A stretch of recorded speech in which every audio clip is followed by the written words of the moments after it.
Le monde est vraiment un endroit incroyable, et la réalité dans laquelle nous nous trouvons est souvent trop étonnante et complexe pour que nos esprits simples puissent la comprendre pleinement. Devoir assimiler la théorie de l'évolution, par exemple, ou la sélection naturelle au fil de milliards d'années, a donné naissance à toutes les espèces vivantes que nous voyons aujourd'hui, ainsi qu'à toutes celles qui ont jamais existé. Qu'en est-il de la pensée de ta propre existence, de l'incroyable enchaînement d'événements qui a conduit à ta venue au monde, ou peut-être de la réflexion sur l'immensité incroyable de notre univers et sur les lois physiques quelque peu mystiques qui régissent tout ce qui existe dans notre cosmos? Nos esprits ne sont pas conçus pour comprendre ces choses. Il peut donc être difficile d'en apprécier pleinement le concept.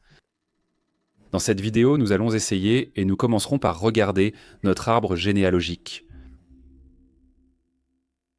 Imaginez une photo de vous-même posée sur une très haute pile d'autres photos. Sous votre photo se trouve une photo de votre père, et sous la photo de votre père se trouve une photo du père de votre père, votre grand-père. Sous cette photo se trouve une photo de votre arrière-grand-père, puis vient votre arrière-arrière-grand-père. À ce stade, vous n'avez probablement aucune idée de qui est cette personne, ni à quoi elle pouvait ressembler. Plus vous retirez de photos du haut de la pile, plus vous descendez profondément dans votre arbre généalogique et moins vous en savez sur la personne que vous regardez. Grâce aux fossiles et à la comparaison systématique de l'acide désoxyribonucléique, la méthode scientifique peut reconstituer de façon relativement précise la majeure partie de votre arbre généalogique, en remontant jusqu'à votre 185 millionième arrière-grand-père, ce qui fait que la pile de photos mesure 67 000 mètres de haut. C'est plus que 180 gratte-ciel de New York empilés les uns sur les autres. Si vous retirez les 803 premières photos du haut de la pile, vous verrez votre 800e arrière-grand-père qui a vécu il y a environ 21 000 ans.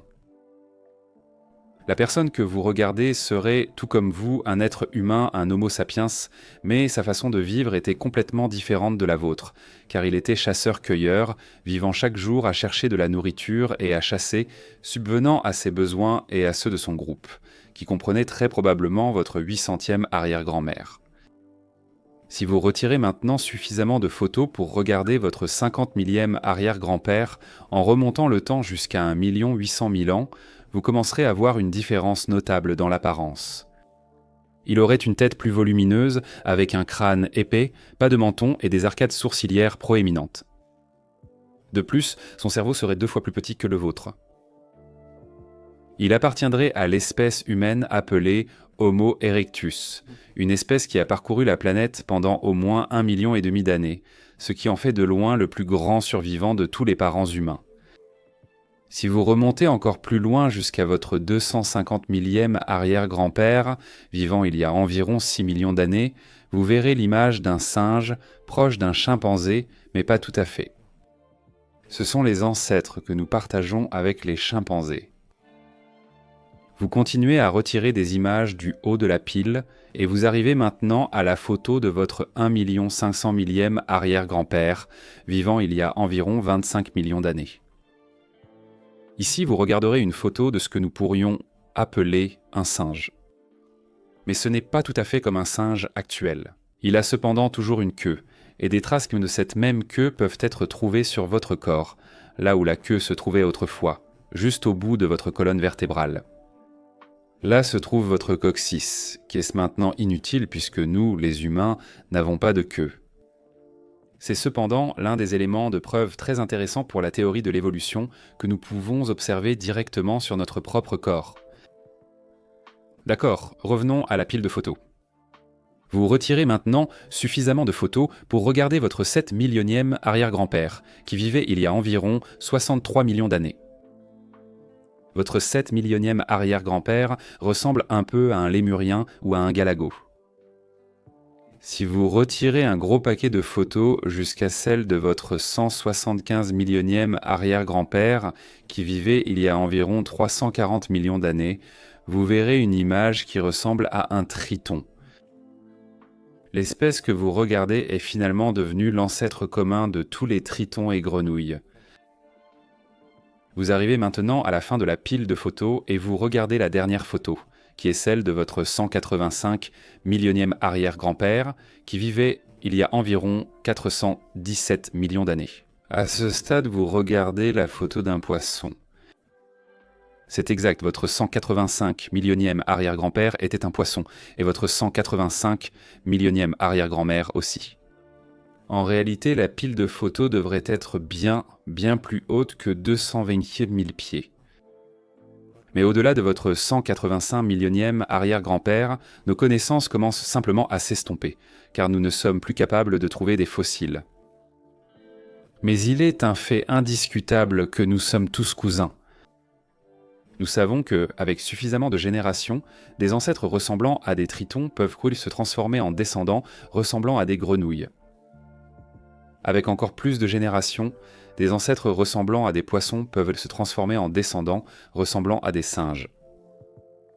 Avec encore plus de générations, des ancêtres ressemblant à des bactéries peuvent se transformer en descendants ressemblant à des humains. C'est exactement ce qui s'est passé et c'est le genre de choses qui s'est produit dans l'histoire de chaque animal et plante ayant jamais existé. Ainsi, vos ancêtres s'étendent depuis le tout premier organisme vivant, qui serait une sorte de bactérie il y a environ 3 à 4 milliards d'années, jusqu'aux êtres vivants que vous appelez aujourd'hui vos parents. Et si seulement un de ces ancêtres, au cours de ces milliards d'années, n'avait pas réussi à se reproduire au moment où il l'a fait, peut-être parce qu'ils ne se sont jamais rencontrés, ou que l'un d'eux a simplement fait une mauvaise première impression, ou que l'eau était tout simplement trop froide pour concevoir, eh bien alors vous ne seriez pas ici. Du moins, pas le vous que vous êtes. Il ne s'agit pas seulement des chances que vos parents se rencontrent, ni même de la probabilité qu'ils restent ensemble assez longtemps pour avoir des enfants. Vous pouvez aussi inclure les chances de que cet ovule précis rencontre ce spermatozoïde exact qui vous a donné naissance. Et à ce stade, les chances que vous existiez sont déjà d'1 sur 400 quadrillions. Mais on ne peut pas s'arrêter là, parce qu'il faut inclure le même calcul pour chacun de vos ancêtres. Le fait que chacun d'eux ait vécu jusqu'à l'âge de se reproduire, se soit rencontré et que le bon spermatozoïde ait rencontré le bon ovule pour chacun de ses ancêtres est une chaîne d'événements extrêmement improbable et totalement indéniable qui a finalement abouti à vous. L'auteur Ali Binassia a tenté de calculer cela en additionnant la plupart de ces facteurs. Bien sûr, la reproduction asexuée de certaines des bactéries bancoli de nos ancêtres les plus anciens n'est pas incluse, puisqu'elles se reproduisent par fission binaire ou division cellulaire et ne nécessitent donc pas de partenaires. Les calculs ont donné une chance sur 10 puissance 2 685 000 pour que vous existiez. Pour mettre ce chiffre en perspective, la quantité d'atomes dans un corps moyen de 80 kg contient 10 puissance 27 atomes. Le nombre d'atomes qui composent la Terre est d'environ 10 puissance 50, et le nombre d'atomes dans l'univers connu est estimé à environ 10 puissance 80. Une autre façon de voir les choses est d'imaginer que vous avez un dé avec un billion de faces. Et à chaque fois que vous lancez le dé, vous tombez exactement sur le même numéro, 2 millions de fois d'affilée. Les chances que cela arrive, les probabilités que vous existiez, sont pratiquement nulles ou infinitésimales. De plus, les chances que notre espèce entière existe sont extrêmement faibles. Si l'on prend en compte toute l'histoire des êtres vivants sur cette planète, il y a une infinité de choses qui se sont passées exactement comme il fallait pour que nous, les êtres humains, puissions vivre et prospérer ici. Pas seulement des choses positives, mais aussi des événements horribles qui ont ouvert la voie ou, d'une manière ou d'une autre, facilité l'apparition de notre espèce. Prenez par exemple l'astéroïde de 10 km de large connu sous le nom d'impacteur de Chicxulub qui a frappé la Terre il y a environ 66 millions d'années et mis fin au règne des dinosaures qui durait depuis 180 millions d'années. Sans cela, les petits mammifères ressemblant à des musaraignes, qui étaient les ancêtres des singes de la vallée du Rift et de tous les humains, n'auraient donc peut-être jamais prospéré. Peut-être que le monde serait encore dominé aujourd'hui par les dinosaures et leurs descendants si cette météorite ne s'était pas écrasée sur la Terre. Ceci n'est bien sûr qu'un seul incident sur notre planète parmi d'innombrables autres qui ont finalement conduit à la civilisation humaine. Sans parler de tous les accidents cosmiques qui se sont produits depuis le début de notre univers observable et qui ont permis à notre planète d'être habitable en premier lieu. Le chemin vers la domination humaine a été ardu, c'est une évidence. L'humanité a à plusieurs reprises été proche de l'extinction. Plus récemment, il y a environ 70 000 ans, la population mondiale de l'humanité est tombée à seulement quelques milliers d'individus. Une théorie affirme que cela était dû à un supervolcan massif en Indonésie qui est entré en éruption, noircissant le ciel de cendres et plongeant la Terre dans une ère glaciaire. D'autres scientifiques ne sont pas aussi sûrs, affirmant que cela pourrait être dû à une propagation catastrophique de maladies qui a failli mener notre espèce à l'extinction.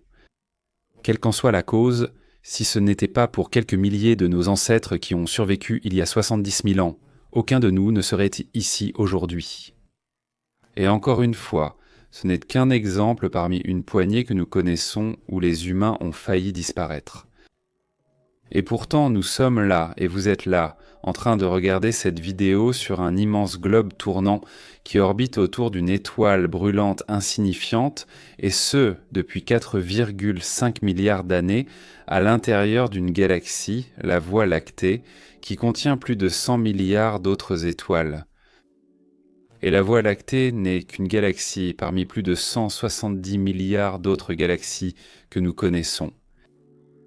Gardez à l'esprit que ce nombre pourrait être bien plus élevé, certains experts affirmant qu'il pourrait y avoir jusqu'à 2000 milliards de galaxies dans notre cosmos. Il est temps pour une autre expérience de pensée. Imaginez que nous réduisions la planète Terre à la taille d'un grain de sable. À 1,5 cm de nous, la Lune orbite n'étant guère plus qu'un minuscule grain de poussière à cette échelle. Le Soleil, à peu près de la taille d'une boule de billard, se trouve à environ 6 mètres du grain de sable, c'est-à-dire de la Terre. Et lorsqu'on cartographie notre système solaire à cette échelle, en incluant Pluton à l'extrême bord de notre système solaire, le diamètre de notre système solaire est d'environ 464 mètres, ce qui rend l'ensemble du système solaire plus grand que 4 terrains de football placés bout à bout, avec un soleil de la taille d'une boule de billard en son centre. À cette échelle, avec la Terre de la taille d'un grain de sable, l'univers observable aurait un diamètre impressionnant de 46 375 000 km. C'est l'équivalent de faire le tour de la Terre 1157 fois en ligne droite. Ou attendez, je me suis trompé, cela ne couvre que notre propre galaxie, la Voie lactée. À cette échelle, avec la Terre de la taille d'un grain de sable, nous ne pouvons même pas commencer à conceptualiser l'énorme structure de notre univers, alors nous allons devoir voir plus petit. Par conséquent, imaginons que notre système solaire, y compris l'orbite de Pluton, ait la taille d'un grain de sable. À cette échelle, l'univers observable ferait environ 37,2 millions de kilomètres de diamètre, ce qui équivaut à faire le tour de la Terre. Environ 928 fois en ligne droite. En marchant sans s'arrêter à une allure de 5 km par heure, il faudrait environ 849 ans pour parcourir cette distance à une échelle où notre système solaire est réduit à la taille d'un grain de sable. Évidemment, même à cette échelle, l'immensité de notre univers reste difficile à concevoir.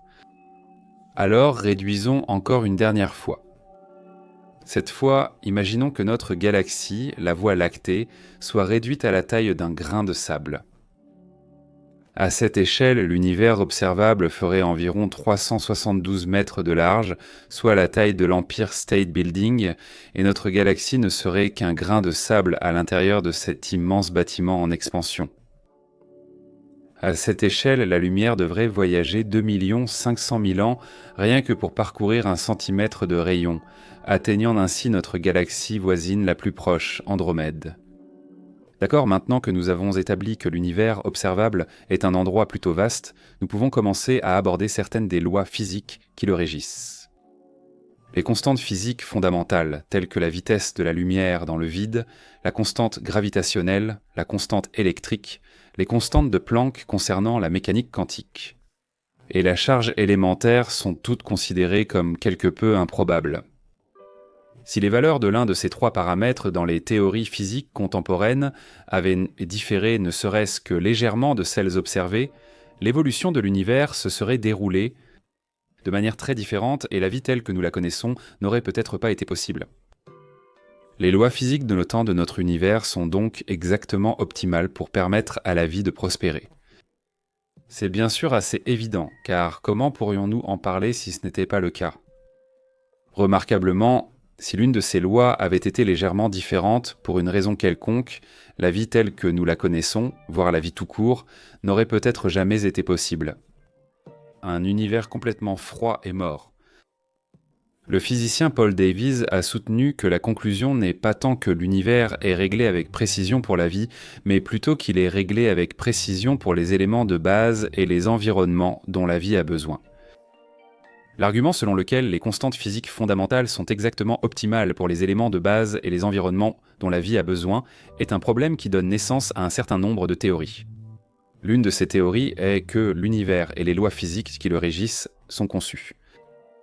La théorie du concepteur, souvent appelée « Dieu l'a fait », est donc largement utilisée par les personnes religieuses lorsqu'elles tentent d'expliquer les origines de l'univers et de légitimer l'idée d'un Dieu. Il y a cependant une grande erreur dans cette explication, c'est qu'en réalité, ce n'est pas une explication du tout. Parce que si vous invoquez un créateur surnaturel pour expliquer l'univers, il ne vous reste aucune explication pour ce créateur ou ce Dieu lui-même. Vous ne faites qu'ajouter un problème à un autre. Par conséquent, une autre théorie qui semble être davantage reconnue parmi les penseurs scientifiques est la théorie du multivers. La théorie du multivers suggère que la raison pour laquelle notre univers semble si finement réglé pour la vie, c'est que notre univers n'est qu'un parmi plusieurs, peut-être même une infinité d'univers. Chacun d'eux possède ses propres lois de la physique, sa propre collection d'étoiles et de galaxies, si tant est que des étoiles et des galaxies puissent même exister, ce qui dépend bien sûr de la physique qui régit chaque univers individuel. Ainsi, seuls les univers dont les constantes physiques permettent la vie peuvent abriter la vie, et il se trouve simplement que nous vivons dans l'un de ces univers. On peut considérer cela comme une sorte de sélection naturelle entre les univers. La raison pour laquelle les physiciens parlent de notre univers observable, c'est qu'il y a tellement de choses que nous ne pouvons pas encore observer et que nous ne pourrons peut-être jamais observer. Le multivers pourrait être l'une de ces choses. Bien sûr, il se peut aussi que notre cosmos soit tout ce qui existe, et que les constantes physiques finement réglées qui permettent la formation des éléments de base et des environnements nécessaires à la vie ne soient qu'une coïncidence extrêmement chanceuse. Cela semble improbable, mais pas impossible. Personne ne le sait avec certitude. Alors, creusons quelque chose que nous savons, quelque chose qui a à voir avec la matière dont vous êtes fait. Les étoiles. Les étoiles fonctionnent un peu comme des réacteurs nucléaires, étant donné qu'elles transforment des éléments en d'autres éléments. Lorsque le Big Bang s'est produit il y a environ 13 ou 14 milliards d'années, seuls les éléments les plus légers existaient en. Des éléments comme l'hydrogène, l'hélium et le lithium.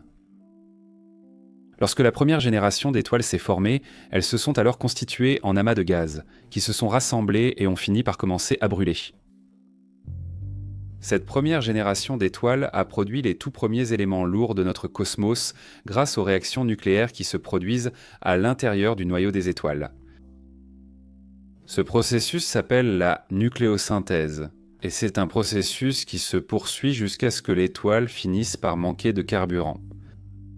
Et lorsque cela se produit, si l'étoile est suffisamment massive, elle s'effondre sur elle-même en raison de son extrême force gravitationnelle, car elle manque désormais de la force et de l'énergie générée dans son noyau par le processus de nucléosynthèse. L'effondrement entraîne une explosion extrême et spectaculaire appelée supernova, Et c'est à ce moment-là que tous les éléments plus lourds générés à l'intérieur sont projetés dans l'espace. Cette transioleheid semant ainsi la prochaine génération d'étoiles. Cette nouvelle génération d'étoiles peut alors se former à partir de ces éléments plus lourds, ce qui donne naissance à une nouvelle génération d'étoiles qui produit des éléments encore plus lourds. Ce recyclage constant des éléments est appelé évolution chimique galactique, et c'est grâce à ce processus d'évolution chimique que nous existons. Presque tous les éléments qui composent de votre corps ont été fabriqués dans une étoile, et beaucoup des éléments dont vous êtes constitués proviennent de plusieurs supernovas. Peut-être qu'une toute petite partie de vous, l'hydrogène, qui représente environ 9,5% de votre corps, pourrait potentiellement provenir du Big Bang. Le fait est que vous êtes, et que nous sommes tous, le produit de l'action de l'univers. Tout ce que vous voyez, toutes les personnes que vous connaissez, et vous-même inclus, êtes tous faits de poussière d'étoiles. Repensez au moment où nous avons conceptualisé l'énorme structure de notre univers observable, qui dépasse toute compréhension humaine ordinaire.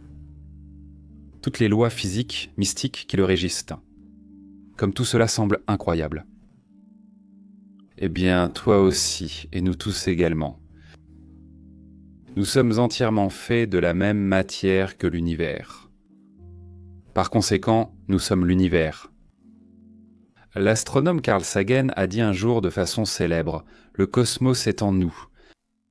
Nous sommes faits de poussière d'étoiles. » Nous sommes une façon pour le cosmos de se connaître lui-même. Une autre façon de le dire est que nous sommes l'univers qui fait l'expérience de lui-même. Sur cette note, j'aimerais terminer cette vidéo par une citation du philosophe Alan Watts. « À travers nos yeux, l'univers se perçoit lui-même. À travers nos oreilles, l'univers écoute ses harmonies.